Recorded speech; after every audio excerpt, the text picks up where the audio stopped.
കാട്ടിലെ ഒരു കുഞ്ഞു ഗ്രാമത്തിൽ റാണി എന്നു പേരുള്ള ഒരു ആട് താമസിക്കുന്നുണ്ടായിരുന്നു. റാണി ഗ്രാമത്തിലെ ഒരുപാട് പേരുടെ ജീവൻ രക്ഷിച്ചിട്ടുണ്ട്.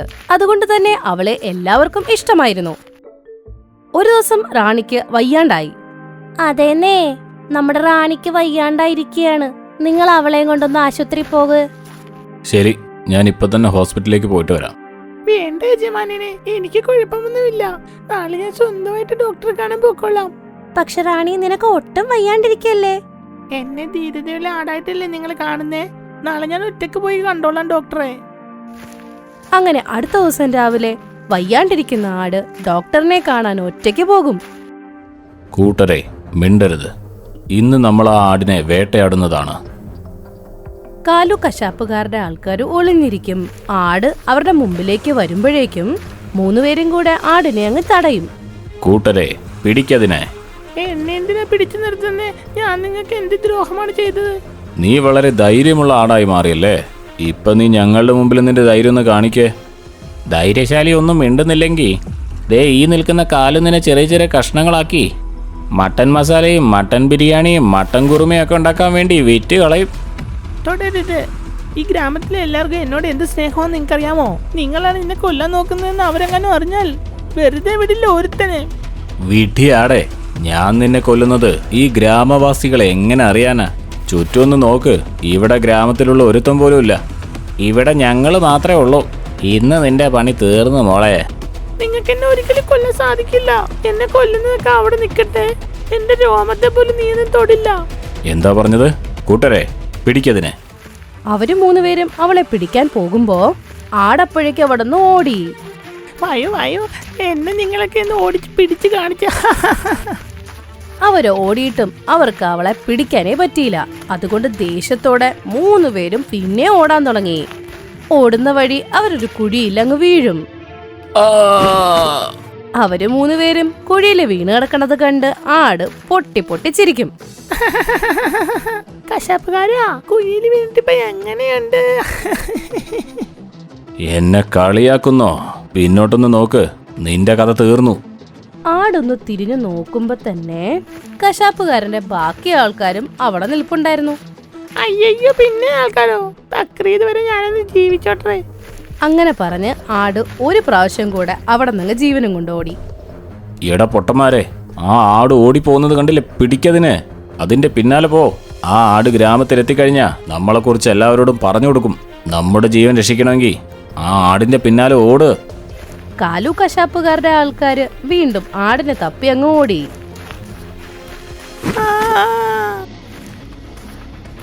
ആട് ദേ അവിടെ വീണിരിക്കുന്നു. വാ, നമുക്കതിനെ പോയി പിടിക്കാം. ഗുണ്ടകൾ അവളുടെ അടുത്തേക്ക് വരുന്നത് കണ്ട് വേഗത്തിൽ തന്നെ എണീറ്റ് അവൾ നടന്ന് ഓടും. കാലു കശാപ്പുകാരൻ അവന്റെ ആൾക്കാരുടെ അടുത്ത് വന്ന് പറയും, ചെല്ല്, പെട്ടെന്ന് ചെന്നതിനെ പിടിക്ക്. ഒന്നുകൊണ്ടും പേടിക്കണ്ട. ആടിന് പരിക്ക് പറ്റിയിട്ടുണ്ട്. ഇനി അതിന് അധിക ദൂരത്തേക്കൊന്നും ഓടാൻ പറ്റില്ല. വരൂ, പിടിക്കാം. ഇത്രയും പറഞ്ഞ് കാലു കശാപ്പുകാരനോ അവരുടെ ആൾക്കാരോ അവളുടെ പുറകെ ഓടി. ഗ്രാമം കുറച്ച് ദൂരെയായിരുന്നു. അതുകൊണ്ട് തന്നെ ജീവൻ രക്ഷിക്കാനായി റാണി ഒരു കാട്ടിലേക്ക് അങ്ങ് പോകും. ഇത് കണ്ട് കശാപ്പ് പറയും, ഇതെന്തിനാ കാട്ടിലേക്ക് ഓടുന്നത്? ഏയ് നിക്ക്. കാട്ടിലെത്തി അവിടുത്തെ മൃഗങ്ങൾ നിന്നെ കടിച്ചു കീറും. മുതലാളി, ഇനി എന്തു ചെയ്യും? അത് കാടിലേക്ക് ഓടിപ്പോയല്ലോ. നമുക്കതിനെ പോയി പിടിക്കണ്ടേ? സാരമില്ല, നമുക്ക് ഈ ആട് കിട്ടിയില്ലെങ്കിലും വേറെ ആടിനെ പോയി പിടിക്കാം. വരൂ. ഇത്രയും പറഞ്ഞ് കശാപ്പുകാരനോ ആൾക്കാരോ അവിടെ നിന്ന് തിരിച്ചു പോകും. വൈകുന്നേരമായിട്ടും റാണിയെ കാണാത്തതിന്റെ വിഷമത്തിലായി എല്ലാരും. ആടിനെ ഒറ്റയ്ക്ക് ഡോക്ടറെ കാണാൻ പറഞ്ഞയക്കേണ്ടിയിരുന്നില്ല. ഇപ്പൊ നേരം സന്ധ്യയായി. ആട് ഇപ്പോഴും തിരിച്ചു വന്നിട്ടില്ല. എനിക്ക് വല്ലാണ്ട് പേടിയാവണോ? അവക്കെന്തേലും ഇനി സംഭവിച്ചോ? നിങ്ങൾ രണ്ടുപേരും പേടിക്കണ്ടെന്നേ. ആ ആട് നല്ല ധൈര്യശാലിയല്ലേ. കുറച്ച് സമയത്തിനുള്ളിൽ തന്നെ അത് വീട്ടിലേക്ക് എത്തിക്കോളും. ഇനി അതെങ്ങാനും വന്നില്ലെങ്കിൽ നമുക്കതിനെ തേടി പോവാന്നേ. നാട്ടുകാര് സംസാരിക്കണത് കണ്ട് കശാപ്പുകാരൻ പറഞ്ഞു, ഇനി ആ ആടിനെ നിങ്ങൾക്ക് ഒരിക്കലും കിട്ടില്ല. ഇപ്പൊ തന്നെ കാട്ടിലുള്ള മൃഗങ്ങൾ ആ ആടിനെ കടിച്ചു കീറിക്കാണും. ആട് തിരിച്ചു വരുമെന്നുള്ള പ്രതീക്ഷയിൽ നാട്ടുകാരെല്ലാം കാത്തിരുന്നു. ജീവനം കൊണ്ട് രക്ഷപ്പെട്ട ആട് കാട്ടിന്റെ അകത്ത് ഏതോ ഒരു തടാകത്തിന്റെ അടുത്തെത്തും. എനിക്ക് നന്നായി ദാഹിക്കുന്നു. കുറച്ച് വെള്ളം കുടിച്ചേക്കാം. റാണിയാട് വെള്ളം കുടിക്കാൻ പോകുമ്പോ ഒരു ഭീകരനായ ഒരു സിംഹം അവിടെ വരും.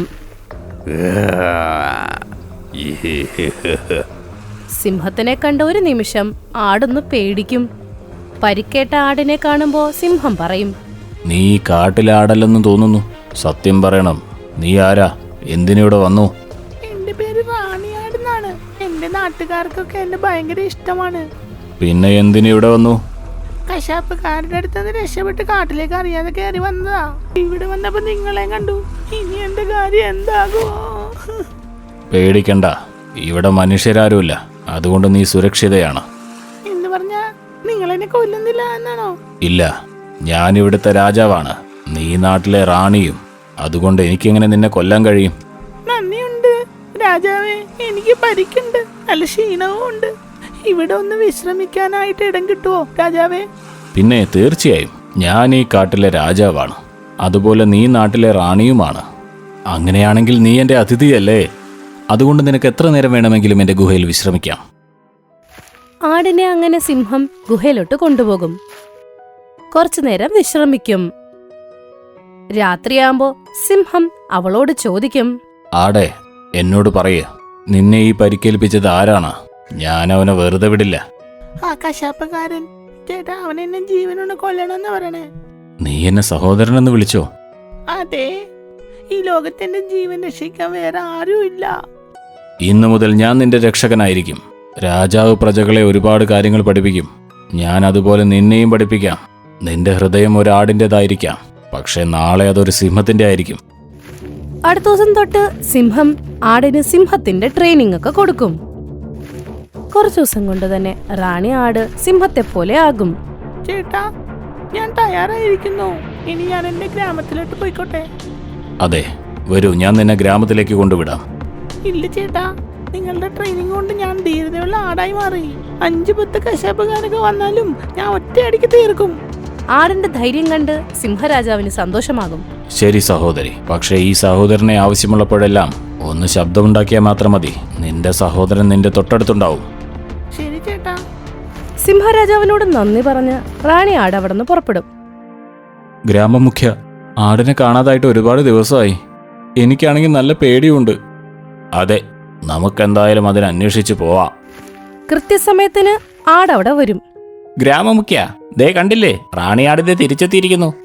തിരിച്ചു വന്ന റാണിയാടിനെ കാണുമ്പോൾ എല്ലാവർക്കും സന്തോഷമാകും. എല്ലാരും അത് ആഘോഷിക്കും.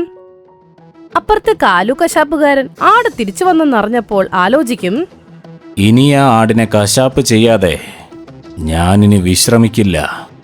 കാൽച്ചേട്ടാ, കാട്ടിൽ നിന്ന് ജീവനോടെ ആ ആട് തിരിച്ചെത്തിയെന്നാ കേട്ടത്. അതെ, അതിന് സിംഹത്തിന്റെ നഖങ്ങളിൽ നിന്ന് രക്ഷപ്പെടാൻ കഴിയും. പക്ഷേ എന്റെ കത്തിയിൽ നിന്ന് പറ്റില്ല. ഇന്ന് രാത്രി തന്നെ നമുക്കതിന്റെ പണി തീർക്കണം. രാത്രിയാവുമ്പോ കാലു കശാപ്പുകാരനും കൂട്ടരും കൂടെ ആരും അറിയാതെ രവിയുടെ വീട്ടിലേക്ക് വരും. കൂട്ടരെ, ആടിനെ ബന്ദിയാക്കി അറവുശാലയിലേക്ക് കൊണ്ടുപോകണം. 3 പേര് റാണി ആടിന്റെ കണ്ണു മൂടിക്കെട്ടി അവിടുന്ന് അവളെ അങ്ങ് കൊണ്ടുപോകും. നാളെ പ്രഭാതത്തിൽ ആദ്യം തന്നെ ഈ ആടിനെ അറക്കണം. മനസ്സിലായോ? ശരി മുതലാളി. ആടിനെ അവിടെ കെട്ടിയിട്ടിട്ട് അവരവിടെ നിന്ന് അങ്ങ് പോകും. അവര് കെട്ടിയിട്ടിരുന്ന സ്ഥലത്തേക്ക് 3 പേര് രാവിലെ ആവുമ്പോഴത്തേക്ക് എത്തും. അവര് വന്ന് നോക്കുമ്പോ ആട് കിടന്ന സ്ഥലത്ത് ഒരു പൂട പോലുമില്ല. എല്ലാം തീർന്നു മുതലാളി, ഒരു മൃഗത്തെയും കാണുന്നില്ല. ഇതെങ്ങനെ സംഭവിച്ചു? പറയേ, ആടെവിടെ? സിംഹത്തിൽ നിന്നും ട്രെയിനിങ് എടുത്ത ആട് അപ്പോഴേക്ക് എത്തും. നീ എന്താടാ വിചാരിച്ച്? ആട് ഫ്ലവർ ആണെന്നോ? ഈ ആട് ഫ്ലവർ അല്ലടാ, ഫയർ ആടാ. സാധാ ഫയർ അല്ലടാ, വൈൽഡ് ഫയർ. പുഷ്പ സിനിമ കണ്ടു വന്നതാണോ? ഈ ഫ്ലവറും ഫയറൊക്കെ സിനിമയിലുണ്ടാവും. യഥാർത്ഥത്തിൽ കശാപ്പുകാരന്റെ കത്തി ആടിന്റെ കഴുത്തിൽ വീണിരിക്കും. എന്നെ കൊല്ലാൻ നിന്റെ വാക്കത്തേക്ക് മൂർച്ചയില്ലടാ. ഈ റാണിയുടെ കഴുത്തിറക്കൽ അത്ര എളുപ്പമല്ല. മുതലാളി, ഇത് ഒരുപാട് സംസാരിക്കുന്നു. വരൂ, ഇന്ന് നമുക്കതിനെ 4-5 പീസാക്കി മുറിക്കണം. 3 പേരും കൂടെ ചേർന്ന് റാണീനെ ആക്രമിക്കാൻ തുടങ്ങും. റാണി ആടിന് സിംഹരാജാവാണ് ട്രെയിനിങ് കൊടുത്തത്. അതുകൊണ്ട് തന്നെ റാണി ആട് കശാപ്പുകാരെ നല്ല കശാപ്പാക്കി അവിടെ ഇട്ടിട്ട് പോയി. ഈ ആട് സിംഹത്തെ പോലെയാണല്ലോ ഫൈറ്റ് ചെയ്യുന്നത്. അതെ, നമുക്കതിനെ തോൽപ്പിക്കാൻ കഴിയില്ല. മറ്റെല്ലാ ജീവികളെയും ഈ ആട് തന്നെ മോചിപ്പിച്ചതെന്ന് തോന്നുന്നു. ഞാനാടാ എല്ലാരും അയച്ചു വിട്ടത്. പക്ഷെ നീ വെറും പീറ ആടല്ലേ, എന്നിട്ട് നിനക്കെങ്ങനെ അവരെ മോചിപ്പിക്കാൻ കഴിഞ്ഞു? എന്നെ സാധാരണക്കാരിയായി കണ്ടതല്ലേ? അങ്ങോട്ട് നോക്ക്. എന്റെ ദൈവമേ, ഇത് കാട്ടിലെ അപകടകാരിയായ മൃഗങ്ങളാണല്ലോ. ഇത്ര തന്നെ അപകടകാരിയാണ് ഞങ്ങളുടെ സഹോദരി റാണിയാടും. മനസ്സിലായോ? റാണിയാട് ഞങ്ങളുടെ സഹോദരിയാണ്. അവളെ ഉപദ്രവിക്കാൻ വരുന്നവരെ ഞങ്ങൾ കണ്ണു ചൂഴ്ന്നെടുക്കും. മൃഗങ്ങളുടെ ദേഷ്യം കണ്ട് കശാപ്പുകാരൻ പേടിച്ചുപോയി. ഞങ്ങൾക്കൊരു തെറ്റ് പറ്റി, ഞങ്ങൾക്കെല്ലാവരും മാപ്പ് തരണം.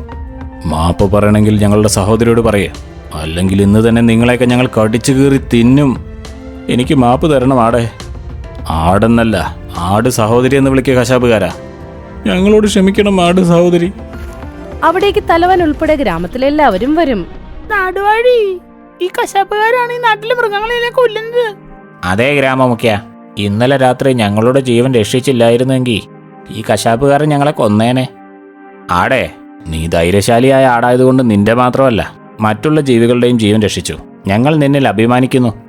അതൊക്കെ ശരി തന്നെ ഗ്രാമമുഖ്യ. പക്ഷേ ഈ കശാപ്പുകാരൻ എന്തു ചെയ്യും? ഈ കശാപ്പുകാരനെ കൊന്ന് നമ്മൾ ഇന്ന് കശാപ്പ് ബിരിയാണി കഴിക്കുന്നതാണ്.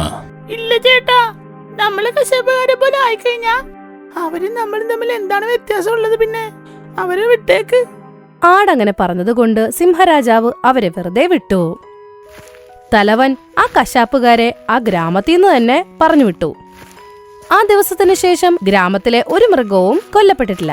അതിനുശേഷം എല്ലാ മൃഗങ്ങളും ഗ്രാമത്തിലെ ആൾക്കാരും സന്തോഷത്തോടെ ആ ഗ്രാമത്തിൽ ജീവിക്കാൻ തുടങ്ങി. 5 വർഷമായി കാട് വരൾച്ചയിലായിരുന്നു. ഷേർസിംഗ് ഇതൊക്കെ കണ്ട് വളരെ അസ്വസ്ഥനായിരുന്നു. എല്ലാ മൃഗങ്ങളും വിശപ്പും ദാഹവും കൊണ്ട് വലഞ്ഞു. മഹാരാജാവേ, അങ്ങയുടെ പ്രശ്നം ഞാൻ മനസ്സിലാക്കുന്നു. ഇതിനുള്ള പരിഹാരം ഞാൻ പറഞ്ഞു തരാം. കാട്ടിൽ മഴ പെയ്യിപ്പിക്കാനായിട്ട് നീ പറയുന്നതെല്ലാം ഞാൻ ചെയ്തുകൊള്ളാം. നമുക്കൊരു സന്യാസിയുടെ അടുത്തേക്ക് പോകേണ്ടി വരും. മഴ പെയ്യിക്കുവാനുള്ള വിദ്യ അദ്ദേഹം നമുക്ക് പറഞ്ഞു തരും. ശരി, എന്നാ നമുക്ക് ഇന്ന് തന്നെ സന്യാസിയുടെ അടുത്തേക്ക് ചെല്ലാം. സ്വാമി, കാട് മുഴുവൻ വരണ്ടിരിക്കുകയാണ്. എല്ലാ നദികളും തടാകങ്ങളും വറ്റി വരണ്ടു. മൃഗങ്ങൾ ഓരോന്നായി മരിച്ചു വീഴുകയാണ്. ഒരു പരിഹാരം പറഞ്ഞു തരണം സ്വാമി. നിങ്ങളുടെ കാടിന്റെ രക്ഷ ഒരു ഗർഭവതിയായ ആട്ടിൻകുട്ടിയിലാണ്. കാടിന്റെ രക്ഷ ആട്ടിൻകുട്ടിയുടെ കയ്യിലോ? എനിക്കൊന്നും മനസ്സിലാവുന്നില്ല. ഞാൻ പറഞ്ഞു തരാം. ചമ്പ എന്നു പേരുള്ള ഗർഭിണിയായ ആട്ടിൻകുട്ടി എന്നാണോ പാകിസ്ഥാനിലെ പുണ്യനദിയിൽ ചെന്ന് സ്നാനം ചെയ്യുന്നത്, അന്ന് നിങ്ങളുടെ കാടിന് മഴ ലഭിക്കുന്നതാണ്. പക്ഷെ ഞങ്ങൾ എങ്ങനെയാണ് ആട്ടിൻകുട്ടിയെ കണ്ടുപിടിക്കുക? പാകിസ്ഥാനിന് സമീപമുള്ള ഒരു കാട്ടിലാണ് ചെമ്പ താമസിക്കുന്നത്. അവിടെ ചെന്ന് കണ്ടുപിടിക്കണം. ഷേർസിംഗ് തന്റെ കൂട്ടുകാരുമായി ചെമ്പയെ കണ്ടുപിടിക്കാനായി പാകിസ്ഥാനിലേക്ക് പുറപ്പെട്ടു. മഹാരാജാവേ, അങ്ങോട്ട് നോക്കിക്കേ. ആ കാണുന്നതാണ് പാകിസ്ഥാൻ.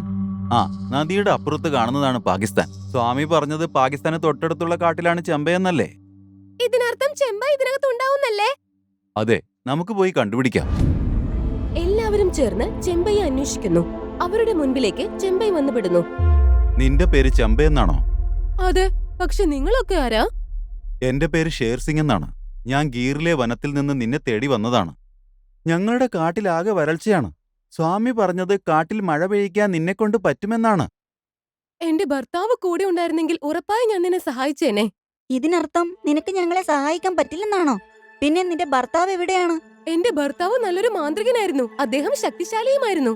ഒരു ദിവസം രാക്ഷസന്മാർ അദ്ദേഹത്തെ കൊന്നുകളഞ്ഞു. ഓ, അപ്പോ അദ്ദേഹം നിനക്ക് ആ ശക്തിയൊന്നും പറഞ്ഞു തന്നില്ലേ? അദ്ദേഹത്തിന്റെ കുഞ്ഞ് എന്റെ ഉദരത്തിലുണ്ട്. ആ കുഞ്ഞ് ജനിക്കുന്ന ദിവസം എന്റെ ഭർത്താവിന്റെ മാന്ത്രിക ശക്തികൾ മുഴുവൻ തിരിച്ച് എന്നിലേക്കും വരും. ആ, സ്വാമി ഇക്കാര്യം എന്നോട് പറഞ്ഞിട്ടുണ്ട്. ആ മന്ത്രശക്തി നിനക്ക് എപ്പോഴാണ് കിട്ടുകയെന്ന് വെച്ചാൽ നീ പാകിസ്ഥാനിലെ ആ പുണ്യനദിയിൽ ചെന്ന് സ്നാനം ചെയ്താൽ മാത്രമാണ്. അതെനിക്കറിയാം. പക്ഷെ നിങ്ങൾ എന്തിനാ ഇങ്ങോട്ട് വന്നിരിക്കുന്നേ? അത് എന്നോട് പറയൂ. ഞങ്ങളുടെ കാട്ടിൽ വരൾച്ചയാണ്. അവിടെ മഴ കിട്ടണമെങ്കിൽ നീ പാകിസ്ഥാനിലെ ആ പുണ്യനദിയിൽ ചെന്ന് സ്നാനം ചെയ്യണം. ഞാൻ പാകിസ്ഥാനിൽ കുളിക്കുന്നത് കൊണ്ട് നിങ്ങളുടെ കാട്ടിൽ മഴ വരുമെങ്കിൽ തീർച്ചയായും നിങ്ങളുടെ കൂടെ വരാൻ ഞാൻ തയ്യാറാണ്. ആ, ഇതിലൂടെ നമ്മുടെ പ്രശ്നങ്ങൾക്കൊരു പരിഹാരമാവും. നിനക്ക് നിന്റെ മാന്ത്രിക ശക്തിയും കിട്ടും. ശരി, എങ്കിൽ നാളെ രാവിലെ നമുക്ക് പാകിസ്ഥാനിലേക്ക് തിരിക്കാം. ഇത് കേട്ട് എല്ലാ മൃഗങ്ങളും സന്തോഷവാന്മാരാവും. യാത്രയ്ക്ക് തയ്യാറെടുത്തോളൂ. നാളെ രാവിലെ നമ്മൾ എല്ലാവരും പാകിസ്ഥാനിലേക്ക് പുറപ്പെടും. അടുത്ത ദിവസം രാവിലെ ഷേർസിംഗും ചെമ്പയും മറ്റു മൃഗങ്ങളും ചേർന്ന് പാകിസ്ഥാനിലെ കാട്ടിലേക്ക് പുറപ്പെടാൻ ആരംഭിച്ചു. കുറച്ചു ദൂരം സഞ്ചരിച്ചപ്പോൾ തന്നെ അവരെല്ലാവരും നദീതീരത്തെത്തി. നദീതീരത്ത് ഷേർസിംഗിന്റെ പാദം സ്പർശിച്ചപ്പോൾ തന്നെ നദിയിൽ നിന്ന് ഒരു രാക്ഷസൻ പ്രത്യക്ഷപ്പെട്ടു. വെഡ്ഡി മൃഗങ്ങളെ, നിങ്ങൾക്ക് ഈ നദി മറികടക്കാൻ പറ്റില്ല. ആരെങ്കിലും ഈ നദി മറികടക്കാൻ ശ്രമിച്ചാലുണ്ടല്ലോ, ഞാൻ അവന്റെ കഥ കഴിക്കും. രാക്ഷസന്റെ വാക്കുകൾ കേട്ട് എല്ലാവരും പേടിക്കുന്നു. അതേസമയം ചെമ്പൈ അവനോട് പറയുന്നു, അസുര രാജാവേ, താങ്കൾക്ക് എന്നെ മനസ്സിലായില്ല എന്ന് തോന്നുന്നു. ഞാൻ മാന്ത്രികൻ മംഗളിന്റെ ഭാര്യയാണ്. എന്ത്? നീ മാന്ത്രികൻ മംഗളിന്റെ ഭാര്യയാണോ? അതെ അസുര രാജാവേ, പക്ഷെ നീ എന്തിനാണ് പാകിസ്ഥാനിലേക്ക് പോകുന്നത്? പാകിസ്ഥാനിലെ ഒരു തടാകത്തിൽ ഞാൻ കുളിക്കുന്നത് കൊണ്ട് എന്റെ ഉദരത്തിൽ വളരുന്ന കുഞ്ഞിന് തീർച്ചയായും മാന്ത്രിക ശക്തി ലഭിക്കും. അതെനിക്ക് ഉറപ്പാണ്. പിന്നെ എന്റെ കാടിന് മഴയും ലഭിക്കും. എന്റെ കാട് കുറെ വർഷങ്ങളായി വരൾച്ചയിൽപ്പെട്ട് കിടക്കുകയാണ്. നിങ്ങൾ എല്ലാവരും നന്മയുടെ കാര്യത്തിലാണ് പോകുന്നത്. അതുകൊണ്ട് ഞാൻ നിങ്ങളെ തടയുന്നില്ല. പോയിക്കോ. ചെമ്പയുടെ കൂടെ എല്ലാവരും ചേർന്ന് നദി നീന്തി കടക്കുന്നു. കുറച്ചു നേരം കൊണ്ടുതന്നെ അവർ പാകിസ്ഥാനിലെ കാട്ടിലേക്ക് എത്തിച്ചേരുന്നു. നോക്ക്, ഇപ്പൊ നമ്മൾ എല്ലാവരും പാകിസ്ഥാനിൽ എത്തിക്കഴിഞ്ഞു. ഇനി മുതൽ നമ്മൾ വളരെയധികം ശ്രദ്ധിക്കണം. ആ, നമുക്കെല്ലാവർക്കും എത്രയും വേഗം ആ തടാകത്തിലേക്ക് എത്തണം. അതിൽ കുളിച്ചിട്ട് വേണം എനിക്ക് ശക്തികൾ ലഭിക്കുവാനും നിങ്ങളുടെ കാട്ടിൽ മഴ പെയ്യുവാനും. അവിടെ പാകിസ്ഥാനിലെ രാജാവ് ഷേർഖാൻ വളരെയധികം ആശയക്കുഴപ്പത്തിലായിരുന്നു. മഹാരാജാവേ, കഴിഞ്ഞ 5 വർഷമായി നമ്മുടെ കാട്ടിൽ മഴ പെയ്തിട്ടില്ല. അത് കാരണം മൃഗങ്ങളെല്ലാം മരിച്ചു വീഴുകയാണ്. ഇങ്ങനെ എത്ര കാലം നമ്മുടെ സഹോദരങ്ങൾ മരിച്ചു വീഴുന്നത് നമ്മൾ നോക്കി നിൽക്കും? ഇൻഷാ അല്ലാഹ്, ഇതിനുള്ള പരിഹാരം നമുക്ക് എത്രയും പെട്ടെന്ന് കണ്ടുപിടിക്കാം. ഇതിനിടയിൽ ഒരു പരുന്ത് അവിടേക്ക് പറന്നു വന്ന് പറയുന്നു, എല്ലാവരും ശ്രദ്ധയോടെ ഇരിക്കൂ. ഞാൻ ഭാരതത്തിലെ മൃഗങ്ങൾ നമ്മുടെ അതിർത്തി കടക്കുന്നത് കണ്ടുകൊണ്ടാണ് വരുന്നത്. എന്താ അവരുടെ കൂടെ ഒരു ആട്ടിൻകുട്ടിയുണ്ടോ? അതെ, ഉണ്ട് രാജാവേ. ഞാൻ അവരെ തന്നെയാണ് പ്രതീക്ഷിക്കുന്നത്. പരുന്ത് പറയുന്നത് കേട്ട് ഷേർഖാൻ പരിഭ്രമിച്ചില്ല. മറിച്ച് വളരെ ശബ്ദത്തിൽ അട്ടഹസിക്കുകയായിരുന്നു. അത് കണ്ടിട്ട് ചെന്നായ ചോദിച്ചു, മാപ്പാക്കണം ജനാബ്, അങ്ങ് അവരെ പ്രതീക്ഷിച്ചുകൊണ്ട് നിൽക്കുകയാണോ? എനിക്കൊന്നും മനസ്സിലാവുന്നില്ല. ഞാൻ പറഞ്ഞുതരാം. പണ്ട് എന്നോട് ഒരു പുരോഹിതൻ പറഞ്ഞിരുന്നു, ബാബ, ഞങ്ങളുടെ കാട്ടിൽ കുറെ വർഷങ്ങളായിട്ട് മഴയില്ല. മഴ പെയ്യിക്കാനായി ഒരു വഴി പറഞ്ഞു തരുമോ ബാബ? നിന്റെ കാട്ടിൽ മഴ പെയ്യിക്കാൻ ഞാനൊരു വഴി പറഞ്ഞു തരാം. നിനക്കത് ചെയ്യാൻ സാധിക്കുമോ? എന്റെ രാജ്യത്തിന് വേണ്ടി ഞാൻ എന്ത് വേണമെങ്കിലും ചെയ്യാം ബാബ. ശരി, എന്നാ കേട്ടുകൊള്ളൂ. ഭാരതത്തിലെ കാട്ടിൽ മാന്ത്രികൻ മംഗളിന്റെ ഭാര്യ ചമ്പ ഗർഭിണിയാണ്. നീ എങ്ങനെയെങ്കിലും അവളെ പാകിസ്ഥാനിലേക്ക് കൊണ്ടുവന്ന് ആ പുണ്യനദിയിൽ സ്നാനം ചെയ്യിച്ചാൽ നിന്റെ കാട്ടിൽ ഇഷ്ടം പോലെ മഴ ലഭിക്കുന്നതാണ്. ആ ആട് അവളുടെ ഇഷ്ടത്തിനല്ല, മറിച്ച് നമ്മുടെ ഇഷ്ടത്തിനാണ് ഇങ്ങോട്ട് വരുന്നത്. ഞാൻ പറയുന്നത് എന്താണോ നിങ്ങൾ അതുമാത്രം ചെയ്താൽ മതി. പിന്നീട് ഷേർഖാൻ എല്ലാവരോടുമായി പറഞ്ഞു, നിങ്ങൾ ഭാരതത്തിലെ മൃഗങ്ങളെ വരവേൽക്കണമെന്ന്. മഹാരാജാവേ, ശത്രു രാജ്യത്തിലെ മൃഗങ്ങളെ നമ്മൾ എന്തിനാണ് വരവേൽക്കുന്നത്? ഇത് സ്വാഗതമല്ല, മറിച്ച് കെണിയാണ്. കുറച്ചു നേരത്തിന് ശേഷം ഭാരതത്തിലെയും പാകിസ്ഥാനിലെയും മൃഗങ്ങൾ തമ്മിൽ കണ്ടുമുട്ടുന്നു. പാകിസ്ഥാനിലെ മൃഗങ്ങൾ അവരെ സ്നേഹത്തോടെ സ്വാഗതം ചെയ്യുന്നു. ഞങ്ങൾക്ക് വിശ്വാസമുണ്ടായിരുന്നില്ല നിങ്ങൾ ഞങ്ങളെ ഇങ്ങനെ സ്വീകരിക്കുമെന്ന്. എന്ന് പറയൂ സുഹൃത്തുക്കളെ, നിങ്ങൾ എന്തിനാണ് പാകിസ്ഥാനിലേക്ക് വന്നത്? എത്രയും പെട്ടെന്ന് തടാകം കണ്ടെത്തണം. എന്നിട്ട് വേണം എനിക്കതിൽ കുളിക്കാൻ. ചമ്പ ആ നദിയിൽ കുളിക്കുകയാണെങ്കിൽ ഞങ്ങളുടെ കാട്ടിൽ മഴ ലഭിക്കുന്നതാണ്. അൽഹംദുലില്ലാ, അൽഹംദുലില്ലാ. ഇത്രേ ഉള്ളൂ കാര്യം. വരൂ, നമുക്ക് നദിയിലേക്ക് പോകാം. പിന്നെ ഷേർഖാൻ എല്ലാവരെയും കൂട്ടി നദിയുടെ അടുത്തേക്ക് ചെല്ലുന്നു. അവിടെ ചെമ്പയും മറ്റു മൃഗങ്ങളും ചേർന്ന് കുളിക്കുന്നു. പുണ്യ നദിയിൽ സ്നാനം ചെയ്തപ്പോൾ ആടിന്റെ ശരീരത്തിൽ മാന്ത്രിക ശക്തി ലഭിക്കുന്നു. ചെമ്പൈ പുണ്യ നദിയിൽ നിന്നും പുറത്തേക്ക് വന്നപ്പോൾ അവൾ കുഞ്ഞിന് ജന്മം കൊടുക്കുകയുണ്ടായി. ഇത് കണ്ടിട്ട് ആടിനേക്കാൾ സന്തോഷം ഷേർഖാനാണ്. ഓ, അഭിനന്ദനങ്ങൾ, അഭിനന്ദനങ്ങൾ. എല്ലാവർക്കും എന്റെ ആശംസകൾ. നോക്കൂ, എന്നെ അമരനാക്കാനുള്ള കുട്ടി പാകിസ്ഥാനിൽ ഇതാ ജനിച്ചു കഴിഞ്ഞു. ഷേർഖാനിൽ നിന്നും ഈ വാക്കുകൾ കേട്ട് എല്ലാവരും അത്ഭുതപ്പെടുന്നു. താങ്കളെ അമരനാക്കാനുള്ള ആൾ ജനിച്ചു കഴിഞ്ഞു എന്നോ? അതിന്റെ അർത്ഥം എന്താണ്?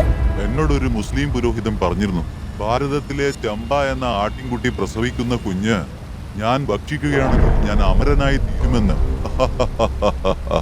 പക്ഷെ ഞങ്ങളോട് ഞങ്ങളുടെ സ്വാമി പറഞ്ഞത് ചമ്പ പാകിസ്ഥാനിലെ പുണ്യനദിയിൽ സ്നാനം ചെയ്താൽ ഞങ്ങളുടെ കാട്ടിൽ മഴ ലഭിക്കുമെന്നാണ്. നിങ്ങൾ ഭാരതത്തിലെ ആൾക്കാർ വളരെ നിഷ്കളങ്കരാണ്. എന്നുവെച്ചാ? നീ ചെന്ന് കണ്ട ആ സ്വാമിയുണ്ടല്ലോ, ആ സ്വാമിയുടെ അടുത്തേക്ക് കുറുക്കനല്ലേ നിന്നെ കൊണ്ടുപോയത്? ആ, നീ സിംഹമായിട്ടും ഇത്ര വിട്ടിയായി പോയല്ലോ ഷേർസിംഗ്. ഇവളെ ഞാൻ എന്നെ കാശ് കൊടുത്ത് വാങ്ങിയതാ. ഇവള് ഞാൻ പറഞ്ഞത് കൊണ്ടാണ് നിന്നെ സ്വാമിജിയുടെ അടുത്ത് കൊണ്ടുപോയത്. അപ്പോ നീ എന്നെ ചതിക്കുകയായിരുന്നു അല്ലേ?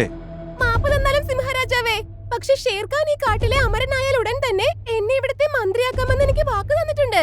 പിന്നെ എന്നോട് എന്താ പറഞ്ഞെന്നോ? യുദ്ധത്തിൽ എന്ത് തന്ത്രം വേണമെങ്കിലും പ്രയോഗിക്കാമെന്ന്. അപ്പോഴാ സ്വാമിയോ? അതും ഞാൻ അയച്ച പാകിസ്ഥാനിലെ ബാബ തന്നെയായിരുന്നു. പക്ഷെ നീ എന്തിനാണ് അങ്ങനെ ചെയ്തത്? ചിരഞ്ജീവി ആവാൻ വേണ്ടി. നിന്റെ കുഞ്ഞിനെ ഭക്ഷിക്കുന്നതോടെ ഞാൻ അമരനായി തീരും. ഷേർഖാൻ ആട്ടിൻകുട്ടിയെ ഭക്ഷിക്കാനായി മുൻപോട്ട് വന്നപ്പോൾ പെട്ടെന്ന് അവിടെ ഒരു സ്വാമിജി പ്രത്യക്ഷപ്പെടുന്നു. നിൽക്കൂ ഷേർസിംഗ്, കഥയിൽ ഇനിയും ട്വിസ്റ്റ് ബാക്കിയുണ്ട്. സ്വാമിജിയെ അവിടെ കണ്ടപ്പോൾ ഭാരതത്തിലെ മൃഗങ്ങളെല്ലാം സന്തോഷവാന്മാരാവുന്നു. നീ അയച്ച മുസ്ലിം പുരോഹിതൻ അവിടെ വേഷം മാറി വന്നിരുന്നുവെങ്കിലും ഞാൻ നേരത്തെ തന്നെ അവനെ മനസ്സിലാക്കിയിരുന്നു. പിന്നെ ഞാനും സ്വാമിജിയും കൂടി അവനെ ബന്ധിച്ച് തടവിലാക്കി വെക്കുകയായിരുന്നു. അപ്പൊ ഞങ്ങളുടെ ഗൂഢാലോചനയെ കുറിച്ച് നിങ്ങൾക്ക് എല്ലാവർക്കും നേരത്തെ അറിയാമായിരുന്നോ? അതേ ചതിയെത്തി, ഞാൻ രാജാവാണ്. എല്ലാ കാര്യങ്ങളും ഞാൻ ശ്രദ്ധിക്കാറുണ്ട്. നിന്റെ കാര്യം ഞാൻ ശ്രദ്ധിക്കാതിരിക്കുമോ?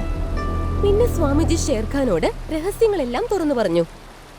ഈ പുണ്യനദിയിൽ സ്നാനം ചെയ്താൽ ഞങ്ങളുടെ കാട്ടിൽ മഴ ലഭിക്കുമായിരുന്നു. ഞാൻ കുളിച്ചതിനു ശേഷം എന്റെ ഭർത്താവിന്റെ മാന്ത്രിക ശക്തികളെല്ലാം എന്നിലേക്ക് വന്നു ചേർന്നു. ഇപ്പൊ ഞാൻ ശക്തിശാലിയാണ്. ഇനി മുതൽ നീ അത്ഭുത ശക്തി കാരണം ചമ്പയെയും അവളുടെ കുട്ടിയെയും നിനക്ക് തൊടാൻ സാധിക്കില്ല. എന്റെ രാജ്യത്ത് വന്ന് എന്നെ തന്നെ വെല്ലുവിളിക്കുന്നു. ഞങ്ങൾ ഭാരതീയർ എവിടെ ചെന്നാലും ഞങ്ങളുടെ രീതി ഇത് തന്നെയായിരിക്കും. എന്നെ അമരനാവുന്നതിൽ നിന്ന് ആർക്കും തടയാൻ പറ്റില്ല. ഞാൻ ഇപ്പം തന്നെ ഈ ആട്ടിൻകുട്ടിയെ ഭക്ഷിക്കും. ഷേർഖാൻ ആട്ടിൻകുട്ടിയെ ഭക്ഷിക്കാനായി മുൻപോട്ട് ചെന്നപ്പോൾ ചെമ്പൈ തന്റെ മാന്ത്രിക ശക്തി ഉപയോഗിച്ച് അത് നേരിടുന്നു. ഷേർഖാന്റെ വിധി നടപ്പിലായി കഴിഞ്ഞു. ഇനി ഈ രാജ്യദ്രോഹി നമ്മൾ എന്ത് ചെയ്യണം? എനിക്ക് നല്ല വിശപ്പുണ്ട്. ഞാൻ ഇപ്പൊ തന്നെ ഇവളെ ഭക്ഷിച്ച് അവൾക്കുള്ള ശിക്ഷ നൽകുന്നതാണ്. എന്നോട് ക്ഷമിക്കണം മഹാരാജാവേ, എനിക്ക് ശരിക്കും തെറ്റുപറ്റി. എനിക്ക് മാപ്പ് തന്നാലോ? തെറ്റ് ചെയ്യുന്നവന് മാപ്പ് നൽകുന്നതാണ് വലിയ മഹത്വം ഷെർസിംഗ്. അവളോട് നീ ക്ഷമിച്ചേക്ക്. സ്വാമിജി പറഞ്ഞതനുസരിച്ച് ഷേർസിംഗ് അവളോട് ക്ഷമിച്ച് അവളെ വെറുതെ വിടുന്നു. പിന്നീട് എല്ലാവരും തിരിച്ചവരുടെ കാട്ടിലേക്ക് പോകുന്നു. അവർ കാട്ടിലെത്തിയ ഉടനെ തന്നെ മഴ പെയ്യാൻ തുടങ്ങുന്നു. ചമ്പ, നിന്നെ കൊണ്ടാണ് കാട്ടിലെ സന്തോഷം ഞങ്ങൾക്ക് തിരിച്ചു കിട്ടിയത്. അതുകൊണ്ട് ഞാൻ ആഗ്രഹിക്കുന്നു നീ ഞങ്ങളുടെ കൂടെ കാട്ടിൽ തന്നെ താമസിക്കണമെന്ന്. ഷേർസിംഗിന്റെ വാക്കുകൾ കേട്ട് ചെമ്പൈ അവരോടൊപ്പം കാട്ടിൽ താമസിക്കാൻ തുടങ്ങുന്നു. പിന്നീട് എല്ലാ മൃഗങ്ങളും ചേർന്ന് സന്തോഷമായി ആ കാട്ടിൽ ജീവിക്കുന്നു. നിങ്ങൾക്ക് ഞങ്ങളുടെ ഈ വീഡിയോ ഇഷ്ടമായെങ്കിൽ ദയവായി ഞങ്ങളുടെ ചാനൽ സബ്സ്ക്രൈബ് ചെയ്യുക. പിന്നെ ഈ വീഡിയോ ലൈക്കും ഷെയറും ചെയ്യാൻ മറക്കരുത്. നന്ദി, നമസ്കാരം.